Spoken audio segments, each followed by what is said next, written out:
नमस्कार, मैं हूं सुधीर दीक्षित और आप देख रहे हैं न्यूज़ 18। मध्य प्रदेश एक ऐसा प्रदेश है जिसको अपनी मेहमान नवाजी के लिए जाना जाता है। शायद यही वजह है कि अतिथि देवो भव की जो परिकल्पना है उसको मध्य प्रदेश कहीं न कहीं साकार करता है और यही कारण है कि पिछले एक साल में 14 करोड़ से ज़्यादा लोग देश विदेश से मध्य प्रदेश में पहुंचे हुए हैं। लेकिन उनकी मेज़बानी पूरा मध्य प्रदेश करता है और इसी मेज़बानी के मुखिया है मध्य प्रदेश के पर्यटन और संस्कृति मंत्री धर्मेंद्र लोधी जी हमारे साथ इस वक्त हैं। बहुत बहुत स्वागत है आपका। धन्यवाद। न्यूज़ 18 के सभी दर्शकों का भी मैं बहुत बहुत स्वागत करता हूं। जैसा कि मैंने अभी कहा कि मेहमान नवाजी बहुत अच्छी मध्य प्रदेश ने की है, पर्यटन की दिशा में बहुत आगे बढ़ रहे हैं। पिछले एक साल में 14 करोड़ से ज़्यादा लोगों ने मध्य प्रदेश को घूमा है, परखा है, देखा है। क्या आगे सरकार योजना बना रही पर्यटकों को लुभाने के लिए? तो मुझे लगता है पर्यटन के क्षेत्र में जितने प्रकार की विविधता होना चाहिए वो विविधता मध्य प्रदेश में है। हमारे यशस्वी प्रधानमंत्री माननीय नरेंद्र मोदी जी भी कहते हैं कि एमपी अजब है, एमपी गजब है जी। तो मध्य प्रदेश की भूरी भूरी प्रशंसा देश के यशस्वी प्रधानमंत्री माननीय नरेंद्र मोदी जी भी करते हैं। वाइल्ड लाइफ के लिए मध्य प्रदेश की सेंचुरीज बड़ी फेमस है। हम टाइगर स्टेट है, चीता स्टेट हम लोग है, लेपर्ड स्टेट भी है। लेकिन एक कमी मध्य प्रदेश के वासियों को या मध्य प्रदेश में आने वाले पर्यटकों को खलती है, वो है लायन की। तो लायन सफारी को लेकर भी कुछ प्लानिंग है सरकार की? हाँ, लायन स्टेट भी आने वाले समय में मध्य प्रदेश बने उसके लिए भी हम लोग रचना योजना बनाएंगे। बाकी सारी विविधताएं हैं, एक आपने ये ठीक बताया कि हम चीता स्टेट हैं, वल्चर स्टेट हैं, घड़ियाल स्टेट हैं, लेपर्ड स्टेट हैं, सारी विविधताएं मध्य प्रदेश में है। केवल एक कमी जो रह गई वो लायन स्टेट की रह गई है। तो मुझे लगता है आने वाले समय में प्रयास करेंगे कि वो कमी भी पूरी हो। एक बहुत अच्छे कॉन्सेप्ट है जिसकी तारीफ कई लोगों को मैंने करते हुए सुना है, होम स्टे। होम स्टे से आप देखते हो लोगों की ज़िंदगी पे क्या फ़र्क पड़ा है? आपको लगता है कि जीवन स्तर, रोज़गार इस लेवल पे कोई बदलाव देखने को मिले हैं? तो ये होम स्टे की परिकल्पना ये है कि गांव में हम होम स्टे बनाएंगे और वो होम स्टे कोई वैसे नहीं रहेंगे कि 5 स्टार होटल स्टाइल में। मतलब जिस प्रकार से गांव में घर रहते हैं, जिस प्रकार से गांव के लोग चूल्हे की बनी रोटी खाते हैं, तो वो होम स्टे में गांव में रुकने का जो आनंद है, गांव की संस्कृति को जानने का जो आनंद है, वो होम स्टे के माध्यम से हम देने का प्रयास कर रहे हैं। पर्यटन की जब हम बात कर रहे थे, अब संस्कृति की अगर हम बात करते हैं तो सरकार कई तरह के धाम विकसित कर रही है, कई तरह के सांस्कृतिक कार्यक्रम सरकार इसको लेकर करा रही है। कैसी योजनाएं और क्या आगे सरकार करने जा रही है? महाकाल लोक के निर्माण के बाद जिस प्रकार से उज्जैन में फुटफॉल बढ़ा, अभी जैसे आप देख रहे हैं कि 14 करोड़ पर्यटक हैं, तो उसमें आप देखेंगे उज्जैन में सबसे ज़्यादा पर्यटक भगवान महाकाल के दर्शन करने के लिए आए। तो कुल मिला के फिर उसी की तर्ज पर पूरे मध्य प्रदेश में लगभग 20 लोगों का निर्माण हमने किया है। एक समय था जब दमोह को धर्मांतरण के लिए भी बड़े पैमाने पर जाना जाता था। बड़ा करीब से आपने इन चीज़ों को देखा है। अब क्या परिस्थिति आप देखते हैं? दमोह बड़ा धर्मांतरण के लिए चर्चित रहा करता था। हाँ, वो ये जब पिछले दिनों कांग्रेस की सरकार थी तब ये स्थिति उस समय वहाँ बनी थी जी। और रत्नेश सालूमन जी उस समय वहाँ के मंत्री हुआ करते थे। तो सेंट्रल इंडिया क्रिश्चियन मिशन जो है वो हमारे दमोह में है। तो उस समय बड़ा धर्मांतरण हुआ करता था। फिर हम लोगों ने कमान संभाली और ये स्थिति अब वहाँ पर नहीं है कि कोई धर्मांतरण के कोई मामले वहाँ आते नहीं। अभी हाल ही में खंडवा में भी हुआ था कि कुछ दूसरे समुदाय के युवकों ने हिंदू धर्म को अपनाया था।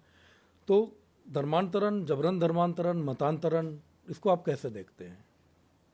क्योंकि बहुत बारीक सी लकीर है इनके बीच में। देखिए, 2 प्रकार की बातें हैं। एक तो ये है कि जैसे अभी लव जिहाद का मामला चलता है जी, जिसमें भोली भाली हिंदू बालिकाओं को फंसाकर जी, कहीं ना कहीं बहुत सारी फिल्में भी अभी इस पर बनी हैं।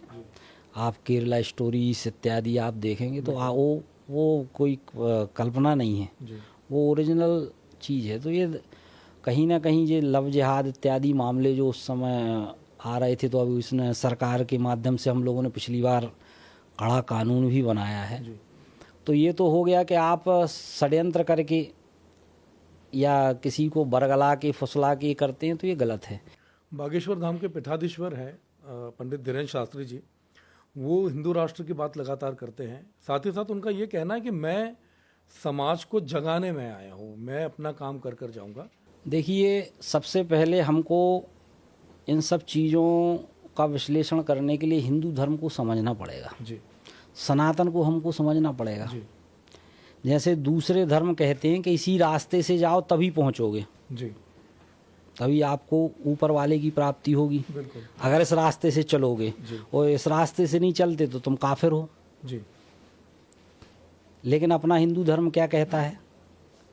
स्वामी विवेकानंद ने वहाँ जाकर क्या कहा शिकागो में कि जो अपनी अपनी बात करते हैं वो तो कुएं के मेंढक हैं। जी ये हिंदू धर्म है, ये अपना सनातन धर्म है जो ये कहता है कि चाहे किसी भी रास्ते से जाओ पहुँचोगे उसी परमपिता परमेश्वर तक।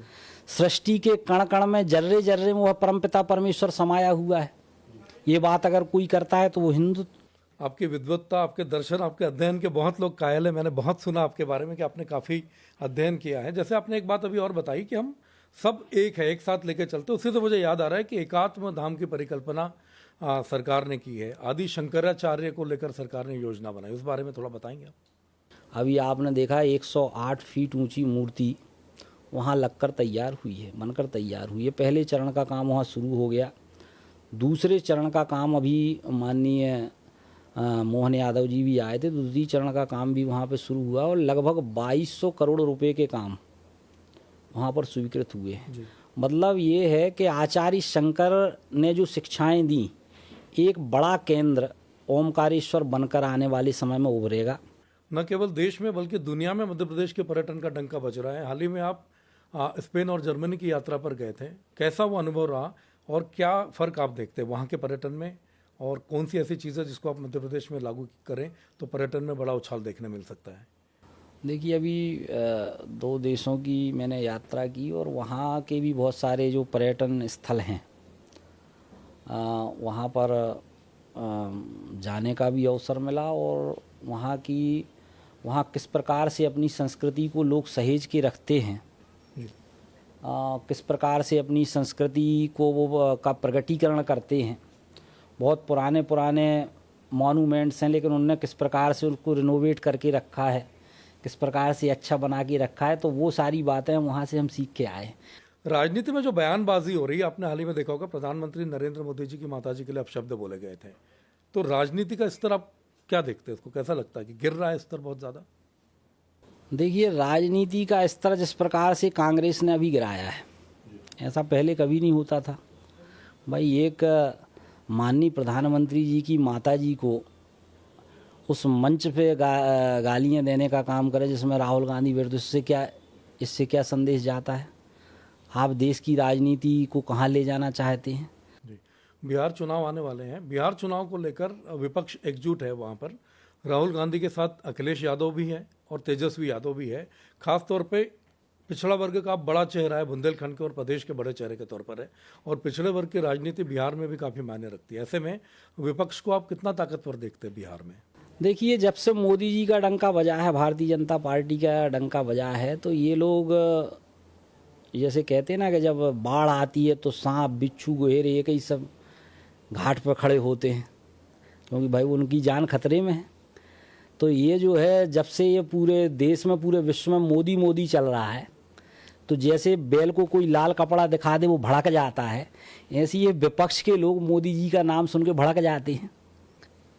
देखिए, बहुत सारी चीज़ों पर आपने चर्चा की, बहुत समय निकाला आपने, और धर्मेंद्र लोधी जी जितने सरल है उतनी सरलता से जवाब देते हैं, उतनी बेबाकी से जवाब देते हैं, चाहे वो संस्कृति का विषय हो, पर्यटन का विषय हो, या धर्म का विषय हो, या फिर राजनीति का विषय हो।